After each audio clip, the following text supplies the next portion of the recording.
Lynched on CTV, proudly brought to you by Christchurch's #1 dining offer, Sequoia 88 at the Redwood Hotel, a food concept unequalled. Good evening. Labour was given a thrashing in Christchurch, surprising as well, following the election. So how can the party regain support? Leader Andrew Little is my guest, and Lynched starts right now.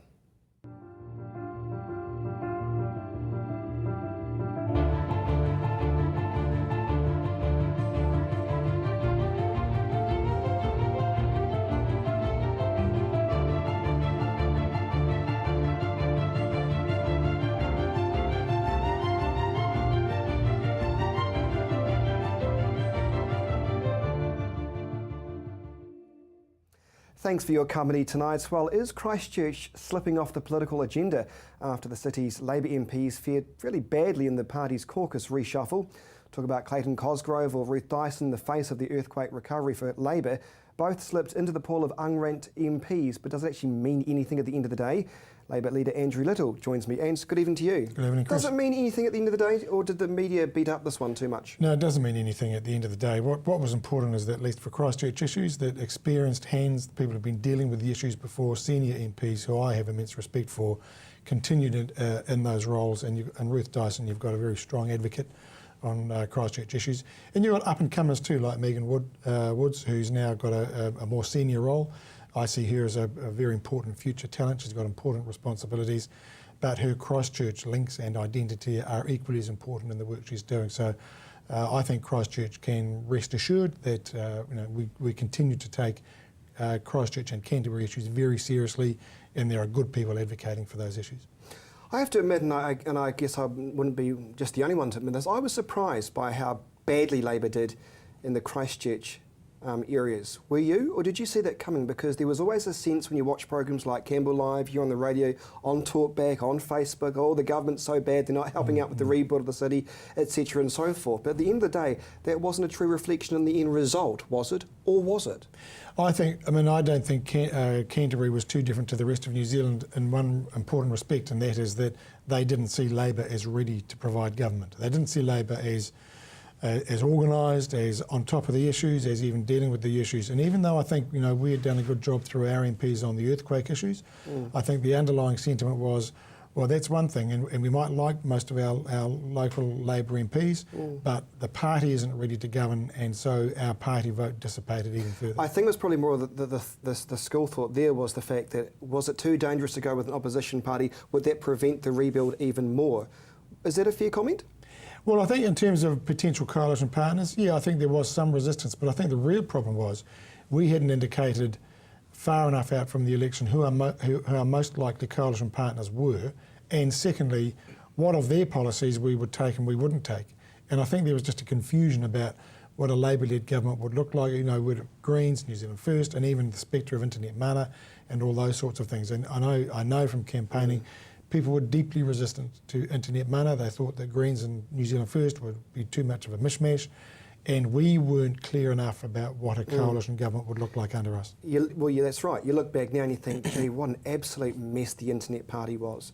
We talk about living in a country of democracy, but gee, that was just a bloody sideshow, wasn't it now? Well, and thankfully the voters realised that too. I think people were horrified at the idea that a single wealthy individual could write out a big fat cheque, $3.5 million, hand it over to a bunch of others and say, go and fight the election. And I know people say, well, what about Colin Craig and Conservatives and all the rest of it? Colin Craig at least had to get donations from others and actually had a party organisation. These guys started with nothing, thought they could do it all online. But in the end, they represented some people who were disaffected because of their own personal reasons and personal agendas. And I think just New Zealanders instinctively rejected that as an idea for a political party. And I think, I saw people like Hone Harawira who disagree with them or agree with them, deeply principled. Laila Hare the same, and I thought, why on earth would those people hook up to a guy who's running from the rest of the world, seems to be slightly dodgy in a number of areas, and they want him running the country? No, they didn't want that. I was at the Labour headquarters on election night, and there was a great sense early on in the night that David Cunliffe was going to win. And then it changed only about a quarter of the way into the night, and there was an absolute resolution, he ain't got no show. Did you think in your heart of hearts, be honest, no one's watching, did you think in your heart of hearts it was going to go so badly for David Cunliffe? I mean, certainly And don't be diplomatic No, here. no, but I can say honestly, campaigning, we picked up a lot of resistance. So, I mean, you'd have to be very optimistic to think that we were going to win the election at all. I didn't think it would be as bad. I didn't think we'd get as low as, I mean, it was below 25% on election night, came up to 25% on the specials. I didn't think we would go that badly, but I have to say I knew weeks out that I was on the cusp as a list MP and that there was an equal chance that I wouldn't get back into Parliament. At the end of the day, Labor had a branding issue, and I said this to all your Labor MPs, and they denied it. Now, being disingenuous, I believe. But anyway, the campaign, the billboards, there was Ruth Dyson, there was Megan Woods, you know, they were by themselves. With National, it was the local MPs, with the smiling John Key. Yeah. That was always a branding issue for Labor, wasn't it? The fact that the party almost gave out the perception that they didn't want to be seen with Cunliffe. I think two things. I mean, I agree with you. I think there was a branding issue, but I think that went back 2 or 3 elections. And I think the branding issue was people didn't know what we stood for. We seemed to sort of stand for a lot of things. We sort of worked on a lot of issues over the last 6 years, but no one really understood whether, you know, were we serious about kind of jobs and incomes and all that sort of stuff. So there's that aspect of it.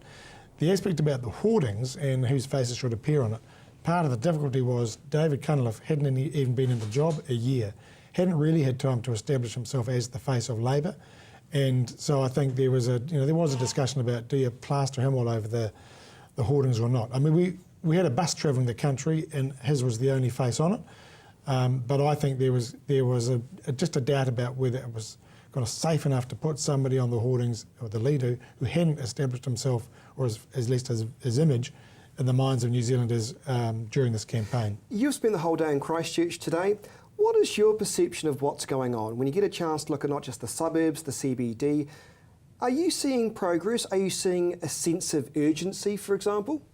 Well, I think there's progress, and I think certainly, you know, you go into the suburban areas, the places where a lot of businesses have retreated to or gone to because the CBD closed down. And there's a real sense, there's a newness and a sense of being refreshed out there. The CBD, not so much, and I mean, you see the tower cranes and all that sort of stuff. But I come down here on a regular basis. My wife's got family down here. We come and visit. I don't get a sense of urgency about the CBD rebuild, and I know one of the issues now coming to the surface is that one of the mandates that Sarah had was to attract the private investment to come in here as part of the rebuild. That hasn't happened. That's prompted the council now to set up its own investment outfit to do that same sort of thing. So it looks to me like some of the issues about trying to get private capital to come in here and be part of the rebuild has gone off the boil, and that might explain why, you know, 4 years on, there's still huge gaps in the city. When we come back, I want to pick you up on that private investment. I mean, how do we attract private investment to the city? It's a big question, and hopefully we get some answers next. Stay with us.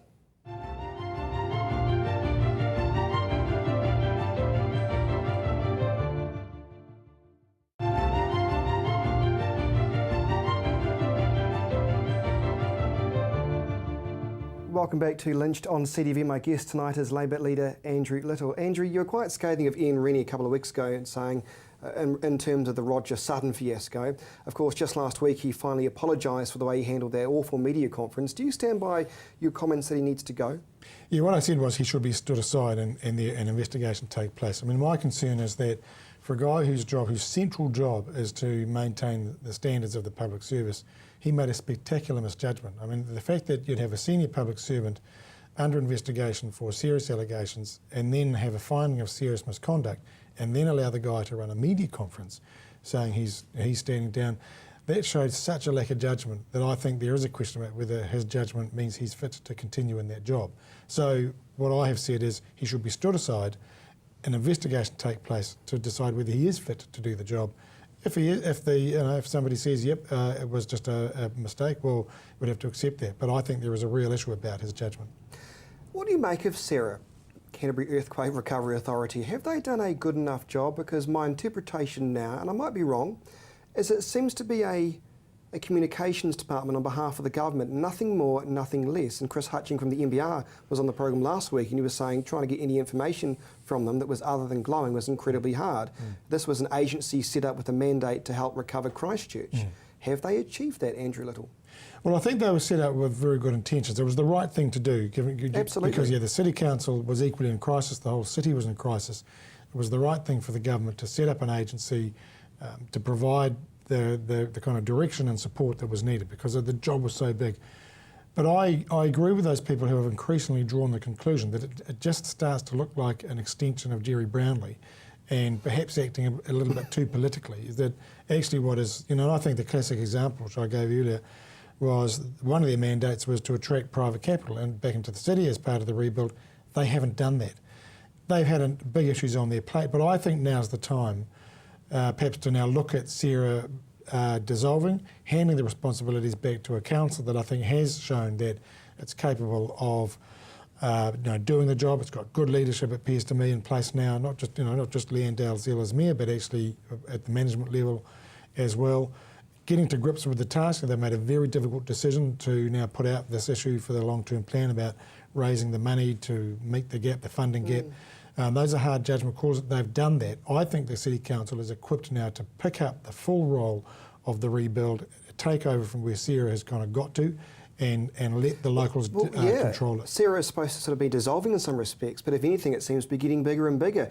Warwick Isaac was on Newstalk ZB the other day, of course, responsible for the CCDU, saying that although some parts will be eventually, watered down, the commercial private group, whatever they want to call it, is there to help private investment. Well, if they're there and the council's new development investment arm is there, is there duplication? Well, it looks like it to me. It looks like the reason why the council has set up their outfit is because Sarah simply hasn't done the job, and or maybe others, the other units that have been around haven't done it as well. Either way, there clearly is a need. The council has responded. They've got their new unit. It was a task that was meant to be done by Sarah. Sarah hasn't done it. So I think that indicates to me that maybe Sarah has come to the end of its natural life. It's done what it needed to do. It's provided some stability. It's provided a bit of direction. But the real crunch point now of getting on and getting on with the rebuild, give it back over to the council. They're accountable to the local people, and then let Sarah kind of retreat back into the wider government bureaucracy and just let the locals get on with it. Labor has always, by and large, been against asset sales on a national level and probably on a local level too. You've now got a former Labor MP as the Christchurch City Mayor, almost in a way with their hands tied, having to sell off some. No, it's not groundbreaking stuff, but bits and pieces here and there to pay for the rebuild of this city. I know you met with Leanne Dalziel today. Did that discussion come up? Did you have a discussion saying naughty, or? No, we had a brief discussion about it, just about the fact that it's there now, it's going out for consultation with a long-term plan. And yeah, I think, look, people, Labor and people like me, we are instinctively concerned when assets built up over time through ratepayers' contributions and what have you, when they start to go on the block and get sold down to meet, admittedly in this case, funding shortfalls. I think we should instinctively be concerned, because the thing is, you only get to sell them once, or sell bits of them once. And they the same argument could be said you only get to build the road once too.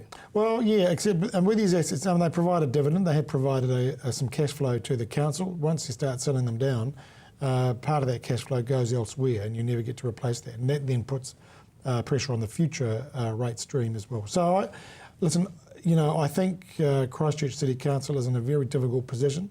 I know they're trying to set it up so that the principle about keeping them a public ownership is maintained by, for example, the share of Orion ownership going off to Selwyn District Council and things like that. But there's then this bringing in other partners into the port company and things like that. Let's see how that looks. But we might just have to accept that this is such an extraordinary set of circumstances. The government clearly isn't going to come to the party, and so something else has to be done. Some would argue the government has come to the party with trying to inspire at least investment by building key anchor projects like convention centres and stadiums and the sports complex, etc., etc. But I do wonder now whether you think they should be showing slightly more flexibility given the issues we face in the city. I'd love a stadium, but we're not going to get it till 2025. I would love a convention centre, but the economic research doesn't back it to suggest they're money-making ventures. And what I find peculiar, Andrew Little, is the fact that the council has gone into this period of consultation without knowing the long-term liability of some of these projects. We don't know who's going to pay. Sure. We don't know who's going to actually end up paying for this convention centre in the long run to maintain the costs. Does that concern you? Yeah, it does. And I don't think, I don't think without knowing what not just the financial liability is going to be, but actually what the total business case is meant to be for each of these things, they shouldn't appear on a plan until that is absolutely transparent and clear. And Well, there's been no business cases of any of them. No, and so that ought to be a concern to local residents in Christchurch. I mean, the convention centre, every big city is talking about a convention centre because we've all been told, event tourism is the way of the future. But in a country of 4 million people, in a country at the bottom of the world, we can't have 16 convention centres and for them all to be economically viable. I reckon there are going to be convention centres built in this country in the next 5 or 10 years that will just be an albatross around various councils' necks. I don't think Christchurch City Council should get into that unless there is a demonstrated demand, a good business case that means it's not going to cost ratepayers in the long-term future. And the same goes with the stadium as well. Well, the funny thing is people would argue, tourism bosses would argue the reason why, yes, they've started to accept and be a bit honest with the public that they accept that convention centres and stadiums don't necessarily make money, but they would argue the wider economic benefits to that are too valuable. Do you buy that? Well, they will always say, listen, we can get these events and, thousands of people will come. And yes, there'll be these little spikes in sort of local spending as people come in. But you only build a facility like that and claiming it's going to be done for commercial reasons if you can demonstrate that over time, or at least over the period of 1 year, that the net cost to the local ratepayers is either going to be neutral or there's going to be a benefit to them. And the reality is with facilities like that, they seldom, and particularly in cities as small as New Zealand's, because we are small by international standards, they seldom ever produce a net return to the locals. Need to take a break. I know it's still early days, but when we come back and Labour win the next election, stay with us.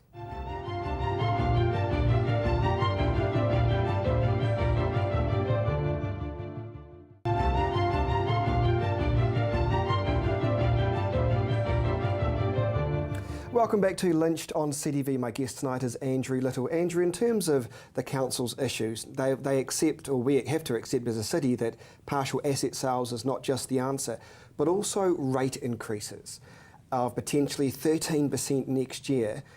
That is going to be tough in the city that's already experiencing a housing crisis that ain't going away anytime soon. What do you say to that?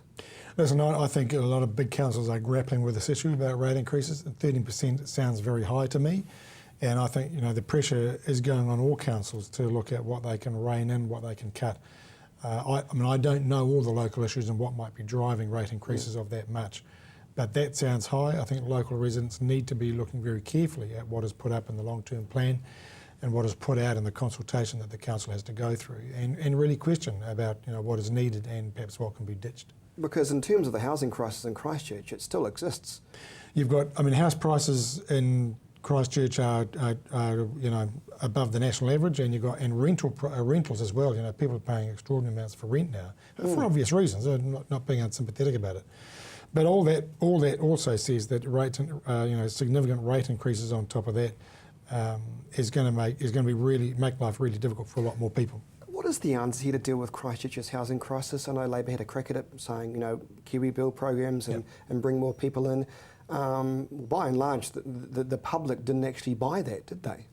Yeah, well, they didn't buy Labour full stop, so I don't think, you can look at individual policies, you'll find different sort of responses to it. Tell us how you really think, Andrew. Yeah, so, well, that's the truth. We didn't get elected. That bit of history was clearly written indelibly on the minds of some of us. I think the idea of more housing supply, Christchurch's problem is very similar to Auckland, but for different reasons. The truth is that a whole lot of housing stock has been trashed and ruined.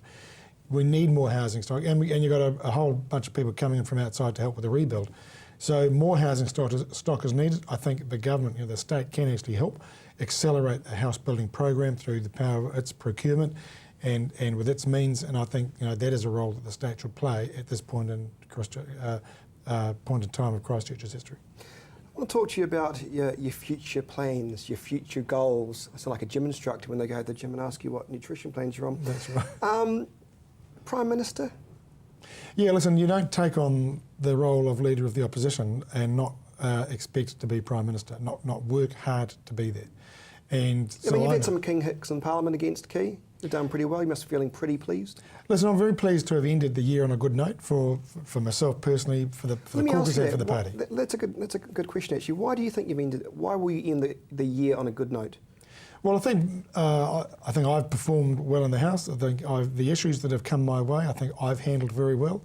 The feedback from the public, from the party, from a lot of from the commentators, has been very positive. You know, it's I've been very pleased about that, and I know for a fact that it's boosted the caucus, it's boosted the party members. A lot of Labor supporters, the way they've written to me or stopped me in the street and tell me, they're very pleased with all that. So it's good to do that. It's good to go into the summer season, the barbecue season, with the Labor looking competitive again. But as I remind people, you know, we've got 3 years to go before the next election. There will be ups and downs. But I am absolutely determined over the next 3 years to make sure that Labor is very clear in its messages, that by the beginning of 2017, people will understand what we stand for, what are our priorities, and that we will be a viable competitor in the next election. Do you think you run the risk of getting too involved in the Cameron Slater crap, what Prime Minister John Key's office is doing and not doing? And the reason why I say this is because when I speak to the everyday New Zealander, and I'm not dismissing the allegations and the Prime Minister's office as being not important, but people on the street just don't seem to care. What they want to know about is the economy, how they're going to feed their family, the housing crisis.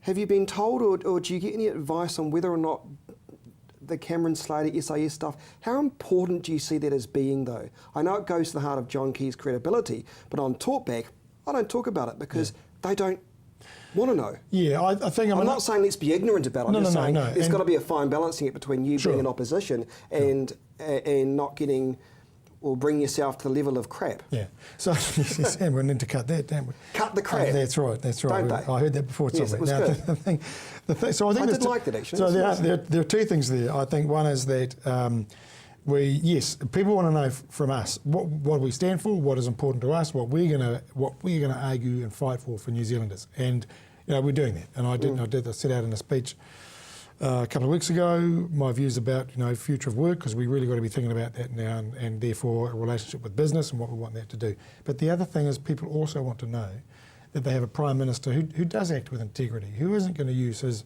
office and staff in his office to run an attack machine to run down his rivals. I find it really hard to believe, Andrew Little, that John Key didn't know what was happening out of his office. I find it absolutely remarkable that he can plead ignorant and that's it.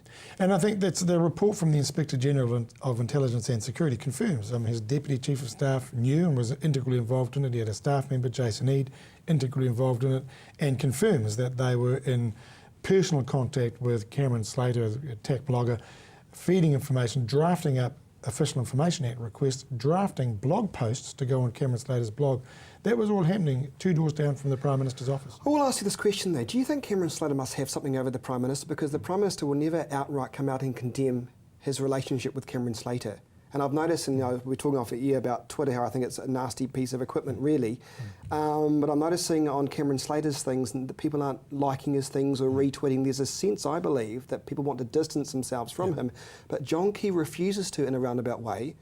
Are we really suggesting Cameron Slater's got that much power over the right? Well, it's one of two things, or it might be a combination of both. I think possibly it is. Cameron's clearly demonstrated that he retains copies and records of every communication he has with whoever it is, Prime Minister, any other politician or any other public figure. The other thing is, I think John Key, National Party, the Slater family is very big and very important in the National Party. There may be some perverse sense of loyalty that John Key has to the Slater family.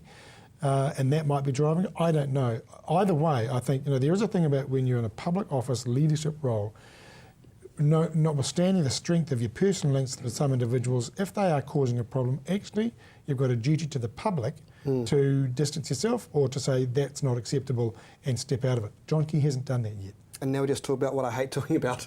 Isn't it ironic? Andrew Little, nice to see you. Thanks for coming to Lynched tonight. And that is our show. Don't forget Christchurch Mayor Leanne Dalzell will join me on Newstalk ZB tomorrow. But from all of us here at CTV, you have a great night.